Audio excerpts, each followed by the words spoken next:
রাদিয়াল্লাহু তাআলা আনহু আজান দিচ্ছেন। কি দিচ্ছেন? তো পাশে ছিল মুশরিকদের একটা পল্লী, কিছু মুশরিক তরুণ, কিছু অমুসলিম কিশোর, তারা আজানকে ব্যঙ্গ করতেছে। আমাদের বাংলায় মুখ ভেঙ্গানো বলে আর কি। বেলাল রাদিয়াল্লাহু তাআলা আনহু আজান দিচ্ছেন, বাচ্চাগুলো মুশরিক, তো ওরা আজানকে ব্যঙ্গ করতেছে, বিকৃতি করে ওরাও আজান দিচ্ছে। উদ্দেশ্য হচ্ছে আজানকে নিয়ে ঠাট্টা করা। উদ্দেশ্য কি? ঠাট্টা করা। ব্যাপারটা মনে কষ্ট পাওয়ার মতো ব্যাপার না? কিন্তু বিশ্বনবী ওইখানে দেখেন কি খুঁজলেন। বিশ্বনবী খেয়াল করলেন অমুসলিম কিশোরদের মধ্যে থেকে একটা কিশোরের গলাটা বড় দরাজ গলা, কণ্ঠটা বড় সুন্দর। খেয়াল করে দেখলেন যে কিছু কিশোর বেলালের আজানকে ব্যঙ্গ করে, বিকৃতি করে, কিন্তু একজনের কণ্ঠ দেখতে পাচ্ছেন না এত দূরে, কিন্তু কণ্ঠটা বড় সুন্দর, দরাজ গলা। বিশ্বনবী সাহাবীদেরকে বললেন, ধরো এগুলারে, ধরো। সবগুলারে ধরে বিশ্বনবীর সামনে আনা হলো। ওরা হাঁটু গেড়ে বসলো। বিশ্বনবী বললেন, তোমাদের মধ্যে কে যেন ব্যঙ্গ করে আজান দিচ্ছিল, তার গলাটা বড় উঁচু, গলার বেসটা বড় মজবুত, মেলোডিয়াস, সুমধুর কণ্ঠ, কে? আবু মাহজুরা বলে, আমার বন্ধুরা সবাই আমার দিকে আঙ্গুল দেখায়, আমি পড়ে গেছি বিপদে। রাসূল সাল্লাল্লাহু আলাইহি ওয়াসাল্লাম বাকি অমুসলিম তরুণদেরকে ছেড়ে দিলেন, বললেন তোমরা যাও। এবার আবু মাহজুরারে পাইছে। আবু মাহজুরার চুলের মধ্যে হাত দিলেন বিশ্বনবী, মাথায় হাত দিয়ে বললেন, এবার আজান দাও দেখি।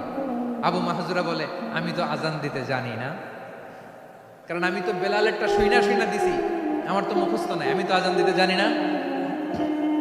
বিশ্বনবী বললেন, জানো না? তাহলে আসো, আমি তোমারে শিখাই দেই। সুবহানাল্লাহ পড়ো। আবু মাহজুরা হাঁটু গেড়ে বসে বিশ্বনবীর মুবারক হাত আবু মাহজুরার চুলের মধ্যে। বিশ্বনবী আজানের মুআল্লিম আবু মাহজুরাকে বলতেছে, ঠিক আছে তোমারে শিখাই দিচ্ছি, আমি যা যা বলবো আমার সাথে সাথে বলো, পারবা? আবু মাহজুরা বলে, পারবো। বিশ্বনবী আজান দিচ্ছেন, মাথায় হাত দিয়ে আল্লাহু আকবার,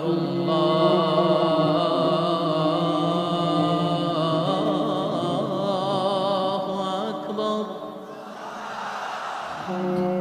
আবু মাহজুরা এই বাক্যটা পড়লেন। বিশ্বনবী দ্বিতীয় বাক্য পড়তে আরম্ভ করলেন, আল্লাহু আকবার,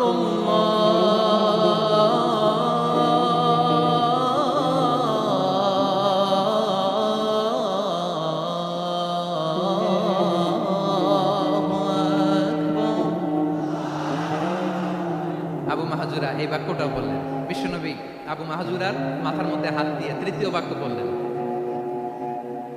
আশহাদু আল্লা ইলাহা ইল্লাল্লাহ।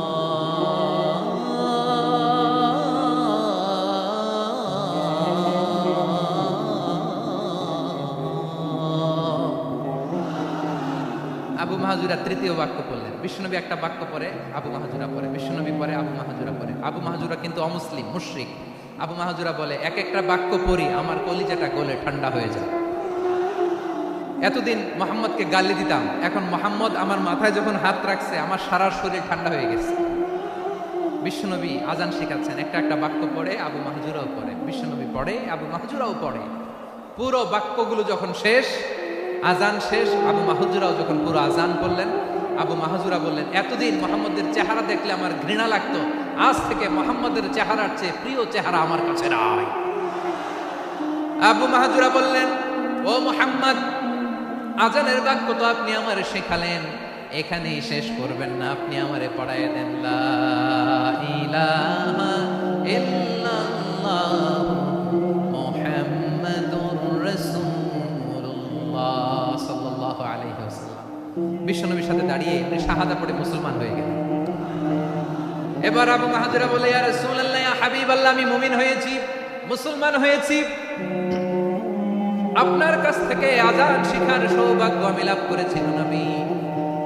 আমার কণ্ঠের বড় তারিফ করেছেন আপনি, আমার আজানকে আপনি পছন্দ করেছেন। একটা জিনিস আপনার কাছে চাই, আপনি আমাকে মক্কার মসজিদুল হারামের মুয়াজ্জিন হিসেবে অ্যাপয়েন্ট করে দেন। বিষ্ণু ঈসা ইসলাম বললেন, যাও আবু মাহজুরা, আমি তোমাকে পৃথিবীর শ্রেষ্ঠতম মসজিদ মক্কার মসজিদুল হারামের মুয়াজ্জিন হিসেবে অ্যাপয়েন্ট করে দেব।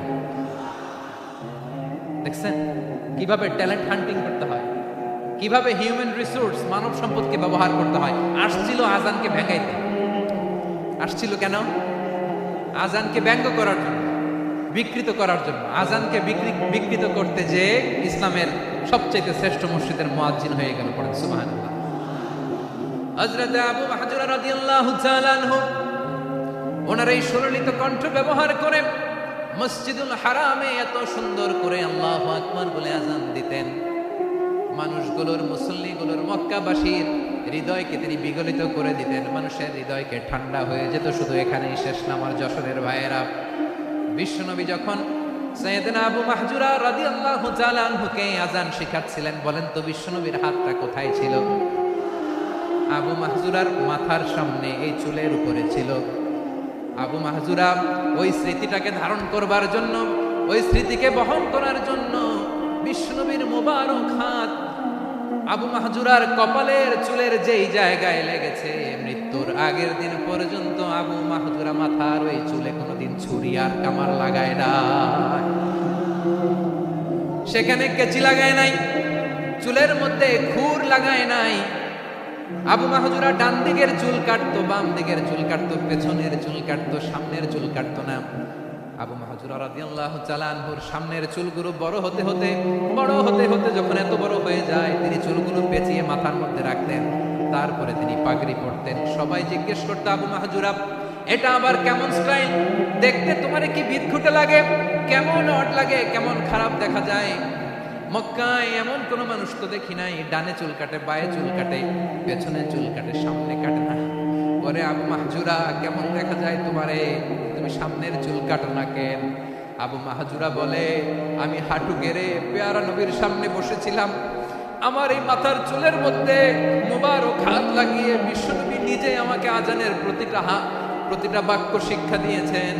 বিশ্বনবীর মোবারক হাত, পবিত্র হাত আমার মাথার চুলের যেই জায়গায় লেগেছে, আমি চাই ওই চুলগুলা নিয়ে আমি আমার কবরের ভিতরে যাব। সাইয়েদনা আবু মাহজুরা রাদিয়াল্লাহু তাআলা আনহু ইন্তেকালের আগের পর্যন্ত মাথার সামনের চুলগুলা কাটে নাই।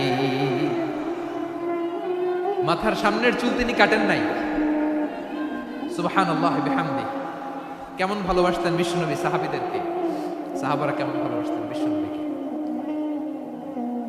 সামনের চুলগুলো বড় হতে হতে এত বড় ছিল, পেঁচিয়ে রেখে পাগড়ি পরতেন, কাটতেন না। নবীর হাত লেগেছিল। সুবহানাল্লাহ পড়েন। তাহলে what is the lesson? Moral of the story কি? মোরাল অফ দ্য স্টোরি হচ্ছে, আসছিল আজানকে ব্যঙ্গ করার জন্য, বিকৃত করার জন্য, হয়ে গেল মসজিদুল হারামের মুয়াজ্জিন। দেখেন বিশ্বনবী একটা খারাপ সিচুয়েশনের মধ্যে থেকে কি ভালো জিনিস বের করে আনলেন। আমি যে শুরুতে বলেছি কিভাবে তিনি হিউম্যান রিসোর্সকে ডেভেলপ করেছেন, ম্যানেজ করেছেন। তিনি যে চৌকুশ ট্যালেন্ট হান্টার ছিল, দেখেন সবার মধ্যে থেকে এর বাছাই করে মুয়াজ্জিন বানায় দিয়েছেন। সুবহানাল্লাহ পড়েন। তার মানে এই না সবাইরে ধরে ধরে উনি মুয়াজ্জিন বানাইছেন। যার যেই ট্যালেন্ট আছে তাকে ওই কাজে অ্যাসাইন করেছেন। যার যেই প্রতিভা আছে তার প্রতিভাকে ইসলামের কাজে লাগিয়েছেন। সুবহানাল্লাহ পড়েন। যায়েদ বিন সাবিত রাদিয়াল্লাহু তাআলা নাম শুনেছেন? যশোর কথা বেরোয় না। যদি জায়গায় সালমান খানের নাম শুনছেন, সবাই হাত তুলবে, জি হুজুর শুনছি, মানে সব দেখা শেষ। সালমান খান, আমির খান, অমুক খান, সব খান মুখস্থ, কিন্তু যায়েদ বিন সাবিতের নাম মুখস্থ নাই মুসলমানদের। যেই সাহাবী মাথার সামনের চুল কাটে নাই, মসজিদুল হারামের মুয়াজ্জিন বানাইছেন বিশ্বনবী, সাহাবীর নাম কি? খায়া ফেলেছে, স্লোগানের সাথে খায়া ফেলেছে। আবু মাহজুরা। কি নাম? আবু মাহজুরা আল জুমাহি রাদিয়াল্লাহু তাআলা। এই নামটা আজকে নিয়ে যাইতে হবে যশোর। আবু মাহজুরা রাদিয়াল্লাহু তাআলা। দুই নম্বরে বলছিলাম যায়েদ বিন সাবিত রাদিয়াল্লাহু তাআলা। বিশ্বনবী দেখলেন মদিনার এই আনসারী সাহাবী হাইলি ট্যালেন্টেড, ইন্টেলেকচুয়াল, মেরিটোরিয়াস, জ্ঞানের প্রতি তার আকর্ষণ, মারাত্মক আকর্ষণ। বিশ্বনবী তাকে দায়িত্ব দিলেন, কোরআন যা নাজিল হয় তুমি লিখো, কাতিবুল ওহী বানায় দিলেন। সুবহানাল্লাহ। যায়েদ বিন সাবিতরে আবার আজান শেখান নাই, কারণ তার মধ্যে বিশ্বনবী প্রতিভা দেখেছেন, একাডেমিক প্রতিভা। বিশ্বনবীর একাডেমিক প্রজেক্টগুলো তিনি হ্যান্ডেল করতেন। যায়েদ বিন সাবিত ছিল বিশ্বনবীর ব্যক্তিগত সচিব। কি ছিল? ব্যক্তিগত সচিব। বুঝেন নাই? বিশ্বনবীর ব্যক্তিগত সচিব এবং দোভাষী। ইহুদিরা কিছু লিখে দিলে এটার অর্থ বিশ্বনবীরে বুঝায় দিতেন, আবার ইহুদিদের কাছে কিছু লিখতে হলে তিনি লিখে দিতেন। বিশ্বনবী একদিন বললেন, ইন্নী ওয়াল্লাহি মা আমানু ইয়াহুদা আলা কিতাব। ইহুদিরা যে চিঠি পাঠায় অর্থ তো বুঝি না, আরেক ইহুদি আইনে অর্থ করা লাগে। আবার ইহুদিদের কাছে কিছু লিখে পাঠাইতে চাইলে আমরা তো লিখতে পারি না, ইহুদিরে দিয়ে লেখা লাগে। ওরা যে পয়রা শোনায় লিখে দেয়, আমি ওদের বিশ্বাস করি না। আমার নিজের একজন লোক দরকার। বিশ্বনবী এই যায়েদ বিন সাবিতকে চুজ করলেন ল্যাঙ্গুয়েজের জন্য। উনি বললেন, যায়েদ, তোমার সফট স্কিলকে ডেভেলপ করতে হবে, তুমি হিব্রু ল্যাঙ্গুয়েজ শিখে ফেলো। যায়েদ বিন সাবিত বলল, বিশ্বনবীর মোটিভেশন আর ইন্সপিরেশন পেয়ে আমি 15 দিনে ইহুদিদের এই হিব্রু ল্যাঙ্গুয়েজ শিখে ফেললাম। শুধু শিখে ফেললাম না, হাত্তা হাদিকতু, even I became master in the language. এই ভাষা আমি পারদর্শী হয়ে গেলাম। এরপরে ইহুদিরা চিঠি লিখে পাঠালে আর কোনো ইহুদি ডাকা লাগতো না, আমি নবীর এটার অর্থ শুনে পরে বুঝাই দিতাম। আবার ইহুদিদের কাছে চিঠি লেখা লাগলে আমি যায়েদ বিন সাবিত চিঠি লিখে দিতাম। সুবহানাল্লাহ। দেখেন, এত সাহাবীর মধ্যে থেকে বিশ্বনবীর একাডেমিক প্রজেক্ট, ব্যক্তিগত সচিব, দোভাষী হিসেবে তিনি যায়েদ বিন সাবিতের মতো তরুণকে নির্বাচিত করেছেন। কেমন ট্যালেন্ট হান্টার ছিল আমার নবী! সুবহানাল্লাহ পড়বেন না? বিশ্বনবীর ইন্তেকালের পরে সাইয়েদনা আবু বকর রাদিয়াল্লাহু তাআলা আনহু যখন খলিফা হয়ে আসলেন, কোরআনকে সংকলনের দায়িত্ব দেয়া লাগবে, কোন সাহাবীকে দিবেন? সব সাহাবারা মিলে পরামর্শ করলেন।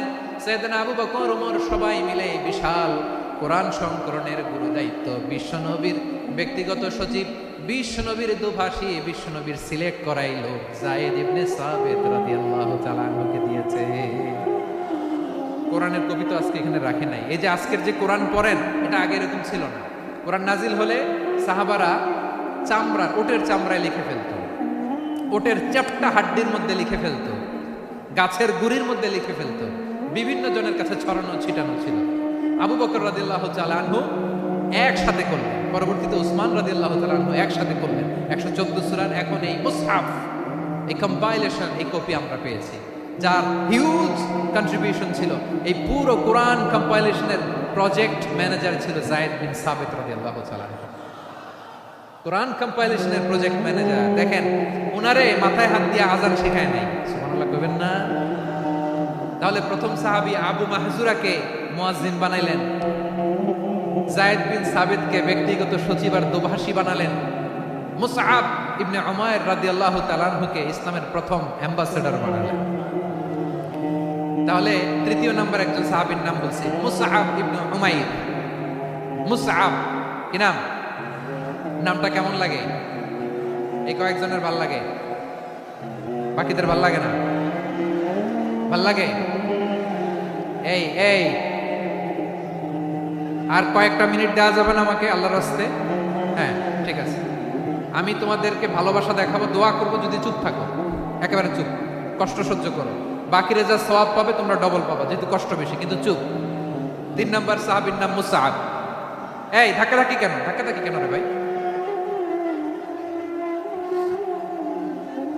না না না, এরকম হইলে আসবো না যশোর, আমি আর আসবো না। হয় পিছনে চলে যাও, নাহলে চুপ, ধাক্কাধাক্কি নেই। 3 নম্বর সাহাবীর নাম মুসআব। কি নাম?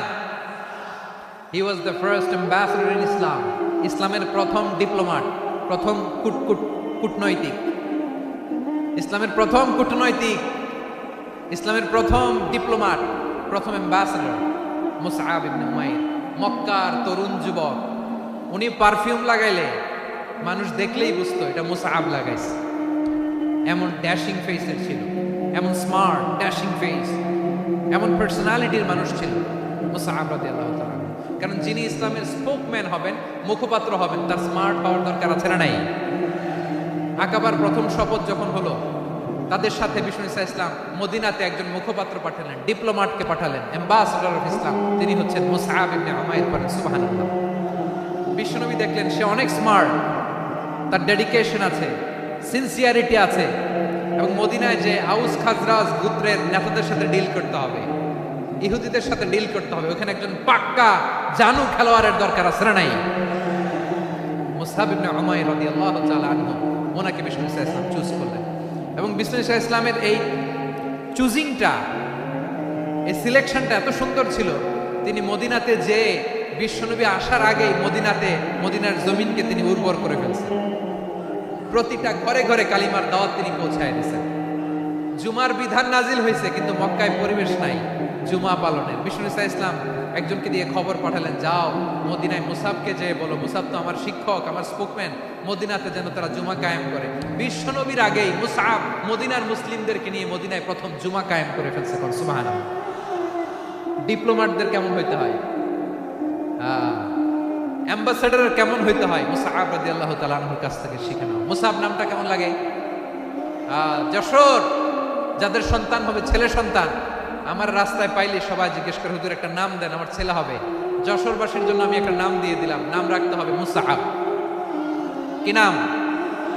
নামটা যাদের ভাল লাগে, ছেলে সন্তান অনাগত আসবে, মনে চাইলে নাম রেখে দিবেন মুসাব রাদিয়াল্লাহু তাআলা আনহুর নামে মুসাব।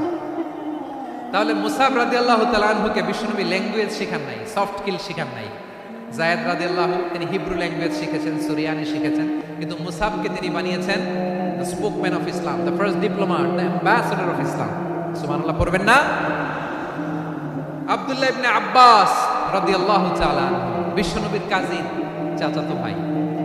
আবার মাইমুনা রাদিয়াল্লাহু তাআলা আনহু, মাইমুনা নবীর স্ত্রী, তিনি ছিলেন আব্দুল্লাহর আপন খালা। তো নবীর বউ যদি ওনার খালা হয়, নবী তার কি? বুঝে নাই, নবী তার কি? খালু। তাহলে সম্পর্ক অনেক গভীর, কাজিন আবার খালু। ছোট্ট মানুষ, তাই রাতে মাঝে মাঝে ঘরে থাকতো। বিশ্বনবী দেখলেন আব্দুল্লাহ যেহেতু আমার ঘরে ঢুকতে পারে, আব্দুল্লাহরে এই উম্মতের বড় শিক্ষাবিদ বানাইতে হবে। কথা বোঝে নাই? আব্দুল্লাহকে কি বানাইতে হবে? শিক্ষাবিদ, এডুকেটর অফ দিস উম্মাহ, এই উম্মাহ শিক্ষাবিদ বানাইতে হবে। তাই আব্দুল্লাহ ইবনে আব্বাসকে বিশ্বনবী হাতে কলমে শিক্ষা দিয়েছেন। আহারে, আর এরপরে যে কি ভাষা আসবে তোমাদের জন্য আমার মুখ থেকে আমি নিজেও জানি না, আমি নিজেও জানি না। 1 ঘন্টা যাবো ধাক্কা ধাক্কি মারামারি। তো আসতে বলছে কে তোমাকে? পেছনে চলে যাও, জায়গা না পেলে পুরো প্রোগ্রামটাই নষ্ট করে দাও।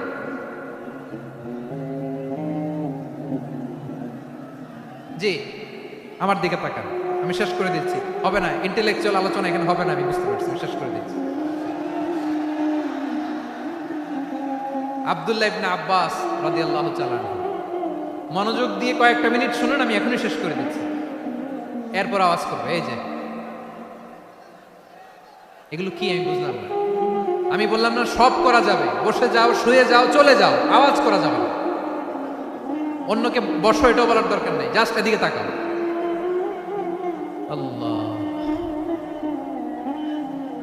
আব্দুল্লাহ ইবনে আব্বাস রাদিয়াল্লাহু তাআলা আনহু, ওনাকে বিশ্বনবী হাতে কলমে শিক্ষা দিয়েছেন, যেহেতু উম্মতের শিক্ষাবিদ হবে, এডুকেটেড হবে। তো বিশ্বনবী রাতে যখন তাহাজ্জুদ পড়তেন, ছোট্ট আব্দুল্লাহ ঘরে থাকতো। বুঝতে পেরেছেন?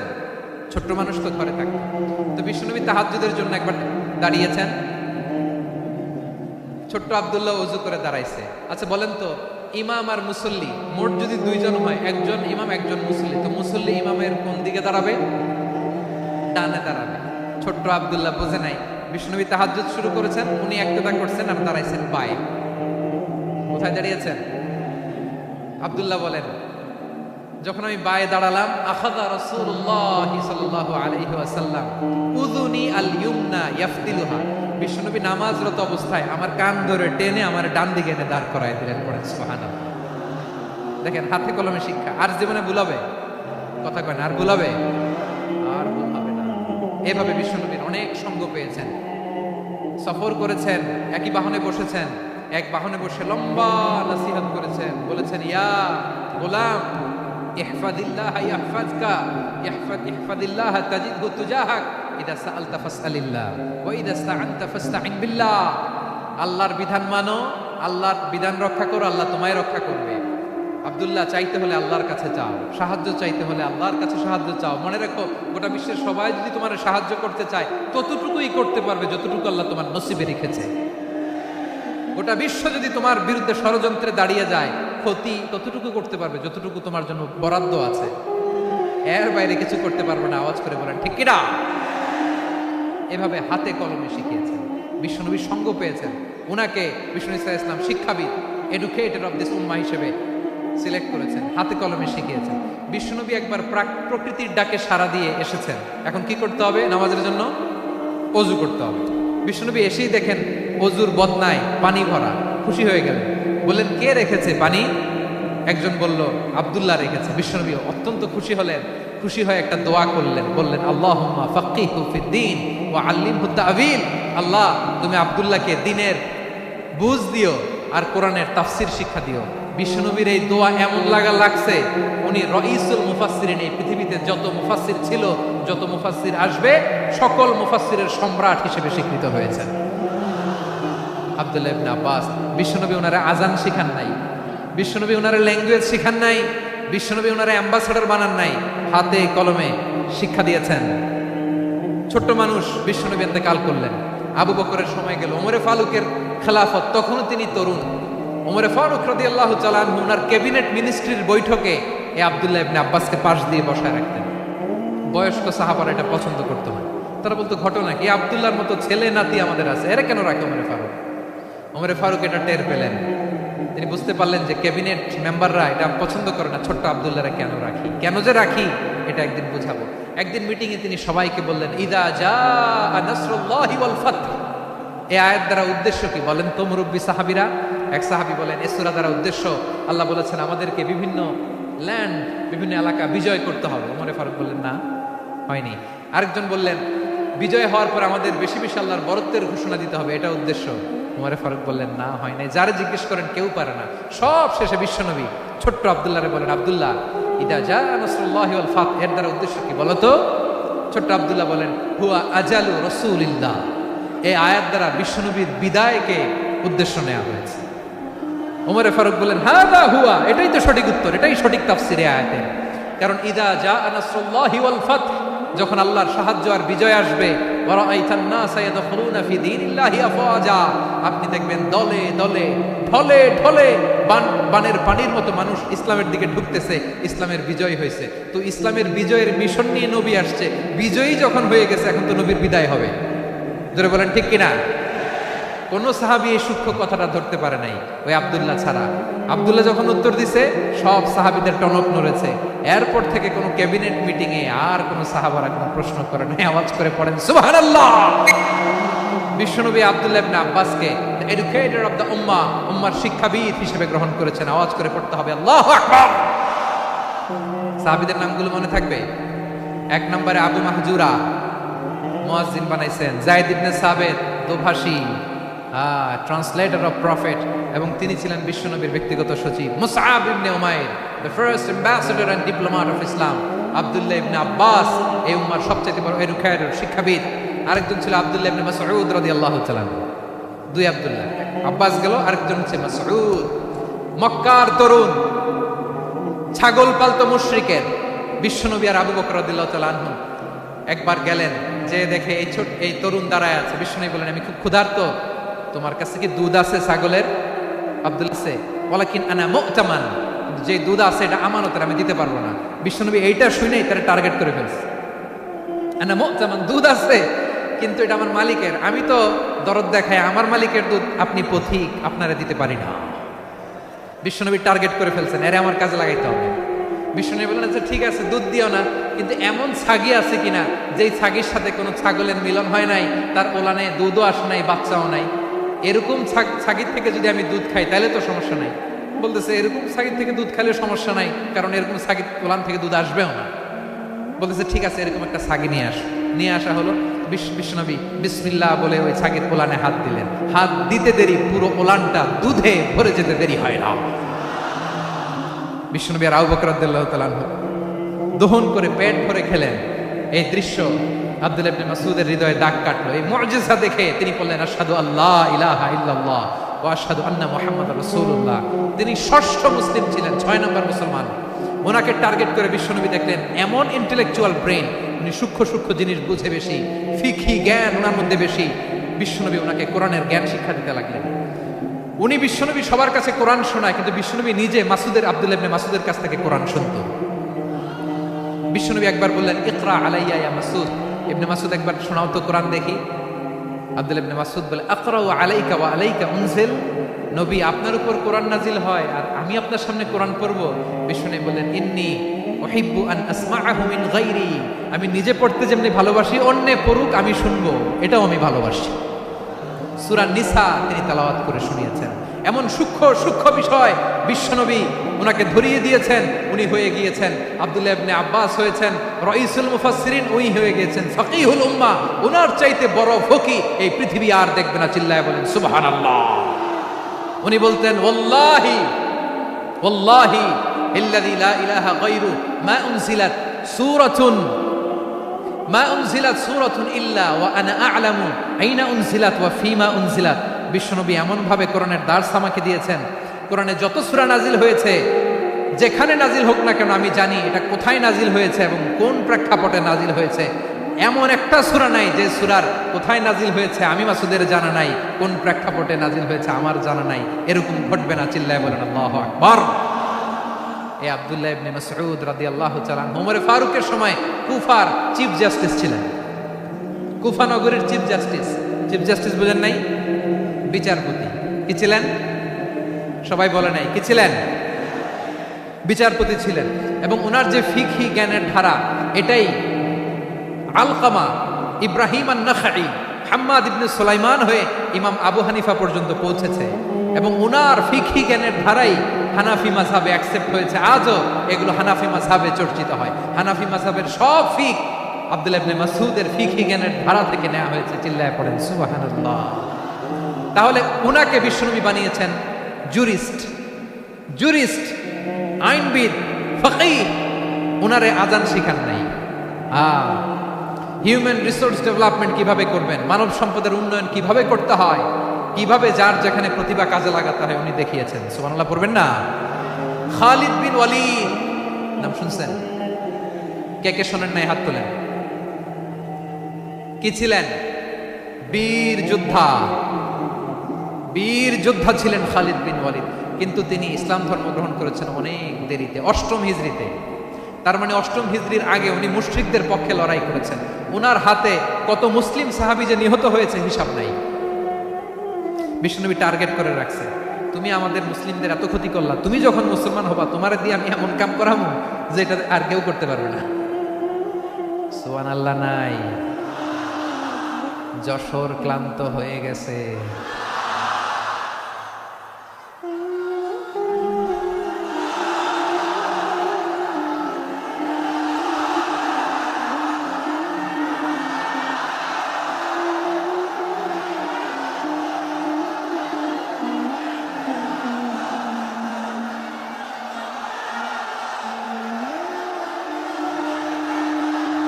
মাশাআল্লাহ, বসুন বসুন বসুন।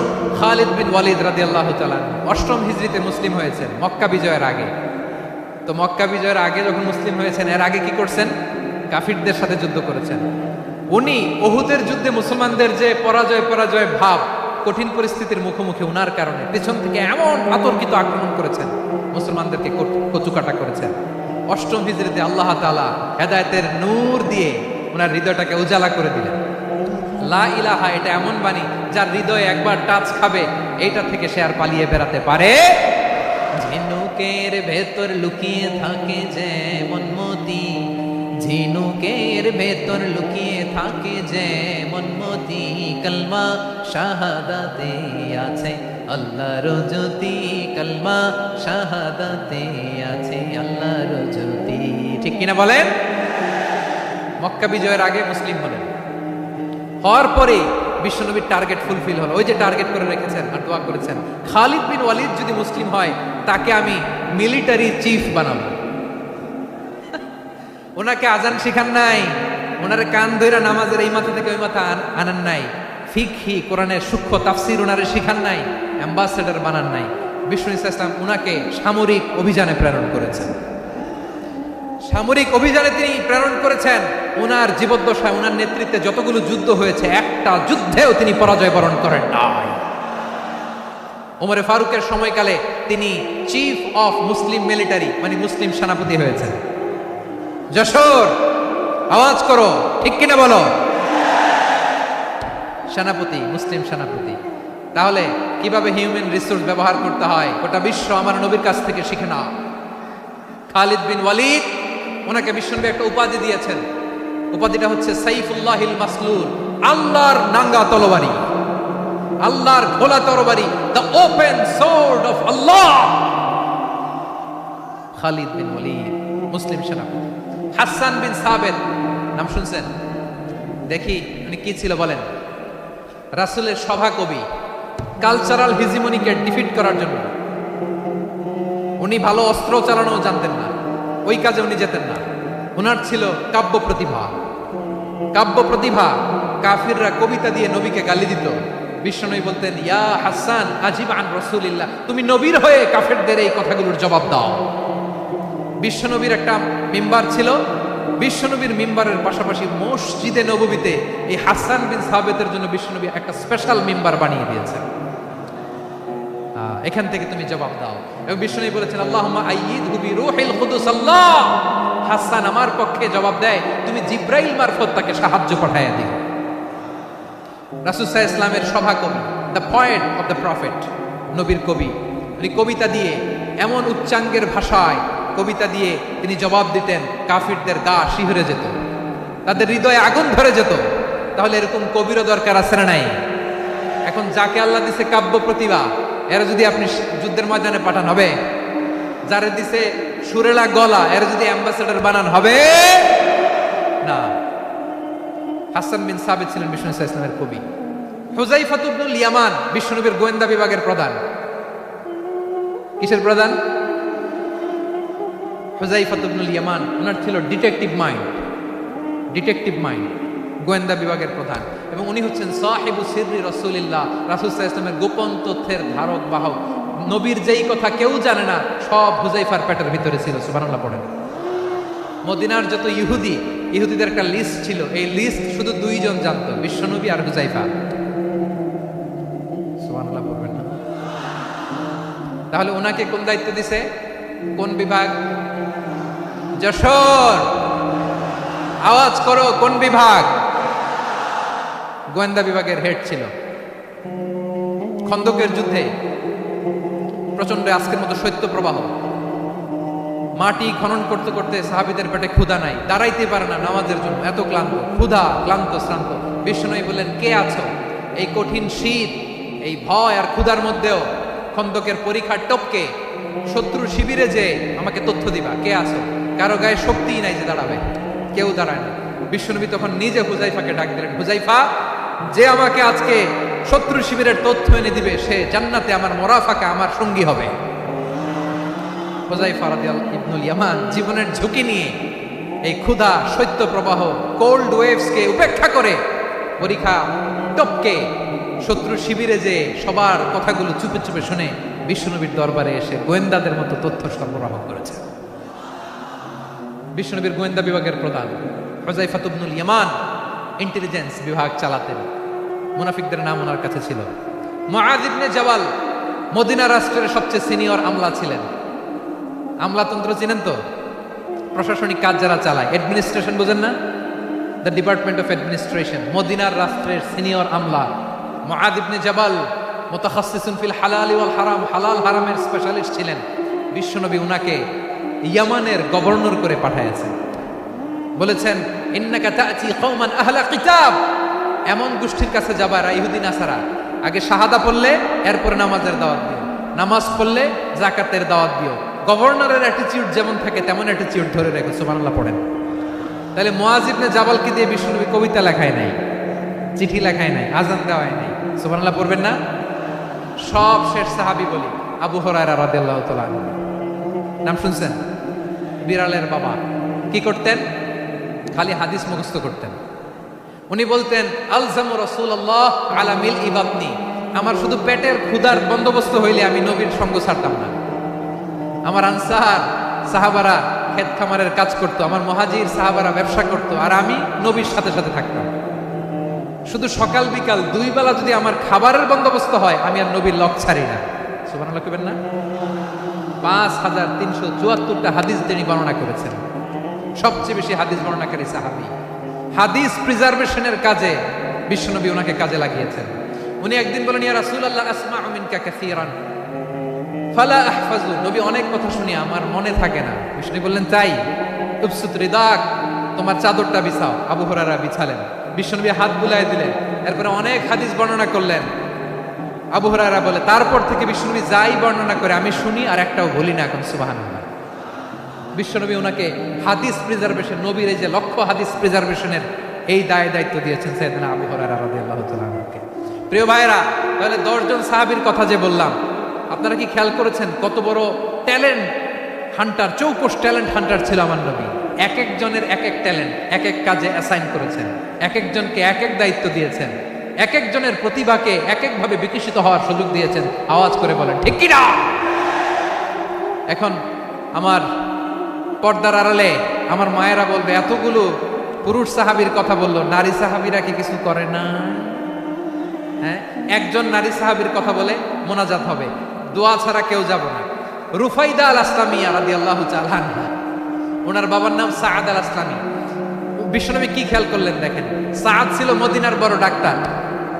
এই নারী সাহাবী রুফাইদা বাবার কাছ থেকে চিকিৎসা বিদ্যা শিখেছেন। যখন শিখছে, বিশ্বনবী দেখলেন আমার তো প্রতি সপ্তাহে সপ্তাহে যুদ্ধে আহত সাহাবীদের সেবা দিবে কে? বিশ্বনবী রুফাইদাকে বললেন, রুফাইদা তুমি মসজিদে নববীর পাশে একটা মেডিকেল ক্যাম্প করো। এই যে সাকিনা আদ্দিন মেডিকেলের আমার ছাত্রী বন্ধুরা, শুনে রাখো, তোমাদের আইকন হচ্ছে রুফাইদা আল আসলামিয়া। বিশ্বনবীর ডিরেকশন অনুযায়ী তিনি মসজিদে নববীর পাশে একটা মেডিকেল ক্যাম্প করলেন এবং আহত সাহাবাদের চিকিৎসা উনি ওনার টিম নিয়ে দিতেন। বিশ্বনবীর পরামর্শে উনি আনসারি এবং মুহাজির মহিলা সাহাবীদেরকে নিয়ে একটা স্পেশাল মেডিকেল টিম গঠন করলেন। খায়বার যুদ্ধে 7ম হিজরিতে যখন বিশ্বনবী যায়, উনি ওনার টিম নিয়ে আসলেন, বললেন, ইয়া রাসূলুল্লাহ, আমরা তো তলোয়ার চালাতে পারি না, আমরা তো তীর মারতে পারি না, আপনি যদি অনুমতি দেন খায়বার অভিযানে আমি আমার টিম নিয়ে মেডিকেল টিমের সেবাটা সার্ভিসটা দিতে চাই। পড়েন সুবহানাল্লাহ। বিশ্বনবী অনুমতি দিলেন, যোদ্ধা সাহাবীদের সাথে রুফাইদা আল আসলামিয়া উনিও মেডিকেল টিম নিয়ে অগ্রসর হলেন। খায়বারের প্রতিটা আহত ইনজুর্ড সাহাবী যারা ইনজুরির শিকার হয়েছেন, সবাই রুফাইদা আল আসলামিয়ার এই মেডিকেল ক্যাম্প থেকে চিকিৎসা সহায়তা পেয়েছেন। সুবহানাল্লাহ পড়েন। দেখেন কিভাবে বিশ্বনবী ট্যালেন্ট বাছাই করতেন। আপনি অবাক হবেন, বাহরাইনের মেডিকেল ইউনিভার্সিটিতে রুফাইদা আল আসলামিয়া মেডিকেল প্রাইজ অ্যাওয়ার্ড প্রতি বছর দেওয়া হয়। যদি 8 দিনের এই মেডিকেল, আমার বোনেরা যদি জেনে থাকো জানো, না হলে নতুন করে জানো, সার্চ দিও, রুফাইদা আল আসলামিয়া মেডিকেল অ্যাওয়ার্ড বাহরাইনের ইউনিভার্সিটিতে দেওয়া হয়। প্রিয় ভাইয়েরা, তাহলে আলোচনার সামারি আমরা করি। বিশ্বনবী যার যেখানে ট্যালেন্ট তাকে ওইখানে কাজে লাগাতেন। আওয়াজ করে বলেন ঠিক কিনা? এবার একটা ইন্টারভিউ হবে, আওয়াজ করে বলেন, আবু মাহজুরাকে বিশ্বনবী কি বানাইছেন? হ্যাঁ, বলে গেছেন? সামনের চুলে হাত দিয়ে বিশ্বনবী কি সুন্দর গলায় আজান শিখালেন। মুয়াজ্জিন যায়েদ বিন সাবিতকে একাডেমিক প্রজেক্টের দায়িত্ব দিয়েছেন, তিনি ছিলেন বিশ্বনবীর দোভাষী ব্যক্তিগত সচিব। Musab ibn Umair, the first ambassador of Islam. Abdullah ibn Abbas, উম্মার বড় শিক্ষাবিদ মুফাসসির। আব্দুল্লাহ ইবনে মাসউদ ছিলেন জুরিস্ট। কি ছিলেন? জুরিস্ট ছিলেন, এই উম্মার সবচেয়ে বড় জুরিস্ট। খালিদ বিন ওয়ালিদ সেনাপ্রধান। হাসান বিন সাবিত ছিলেন বিশ্বনবীর সভাকবি। কি ছিলেন? বিশ্বনবীর সভাকবি ছিলেন। এরপরে হুযায়ফা ইবনুল ইয়ামান কি ছিলেন? গোয়েন্দা বিভাগের প্রধান। মুআদ ইবনে জাবাল কি ছিলেন? সিনিয়র আমলা, ইয়ামানের গভর্নর। আবু হুরায়রা রাদিয়াল্লাহু তাআলা আনহু হাদিস প্রিজার্ভেশনের কাজ করেছেন। আর আমাদের রুফাইদা আল আসলামিয়া রাদিয়াল্লাহু তাআলা আনহা কি ছিলেন? নার্স ছিলেন, নার্স হয়ে মেডিকেল সেবা দিয়েছেন। প্রিয় ভাইয়েরা, পুরো আলোচনার যদি সামারি করি, তাহলে বিশ্বনবী যেভাবে হিউম্যান রিসোর্সকে ম্যানেজ করেছেন, যার যেখানে প্রতিভা কাজে লাগিয়েছেন, আমরাও যদি করি, আমাদের বাংলাদেশের চিত্র আমরা পাল্টে যেতে পারবো। আমরা শুরুতে শুনেছি মানুষের আছে অসীম সম্ভাবনা, প্রতিটা মানুষ অনন্য, যত্ন নিলে, যথাযথ পরিচর্যা করলে মানুষ বিশ্ব জয় করতে পারে। ঠিক কিনা? আমাদের হাফেজে কোরআনের সামনে দাঁড়াতে পারে এমন কোন হাফেজে কোরআন আল্লাহর জমিনে জন্ম হয় না। ওটা বিশ্ব কাঁপিয়ে তারা সেরা। আমাদের ক্রিকেটাররা সেরা, আমাদের তৈরি পোশাক শিল্প সেরা। এরকম অনেক অনেক সেরা জিনিস আছে, আমরা এগুলোরে নার্চারিং করতে পারি না, পরিচর্যা করতে পারি না, সঠিক তারবিয়াতের অভাব। তাহলে মানুষের অসীম সম্ভাবনাকে কাজে লাগাতে হবে। ঠিক কিনা বলেন? ইউনুস গভর্নমেন্টকে আমি বলবো, অল্প সময়ের জন্য আপনারা এসেছেন, সংস্কারও করতে হবে, আবার নির্বাচনও করতে হবে, সব সংস্কার হতে করতে পারবেন না, যতটুকু পারবেন এর মধ্যে আমাদের যে হিউজ ম্যান পাওয়ার, আমাদের যে মানব সম্পদ, হিউম্যান রিসোর্স, এটাকে ডেভেলপ করে আপনাদের যেতে হবে। যেটা পারবেন না সেটাকে পরবর্তী নির্বাচিত গভর্নমেন্টের কাছে রেখে যেতে হবে, যে তারা যেন করে, তাদের কাছে আপনারা এটা রেখে যাবেন। তাহলে মানুষ চাইলে বিশ্ব জয় করতে পারে, আর মানুষকে হারাতে পারে কেউ? জোরে বলো যশোর, মানুষকে হারাতে পারে কেউ?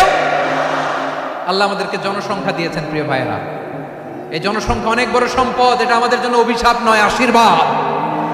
আমাদের জনসংখ্যাকে যদি আমরা জনশক্তিতে রূপান্তর করতে পারি, আজকে বাংলাদেশ যে অবস্থানে দাঁড়িয়ে আছে, বাংলাদেশ তার 20 গুণ উন্নতির শিখরে চলে যাবে। চিল্লায় বলো ঠিক কিনা?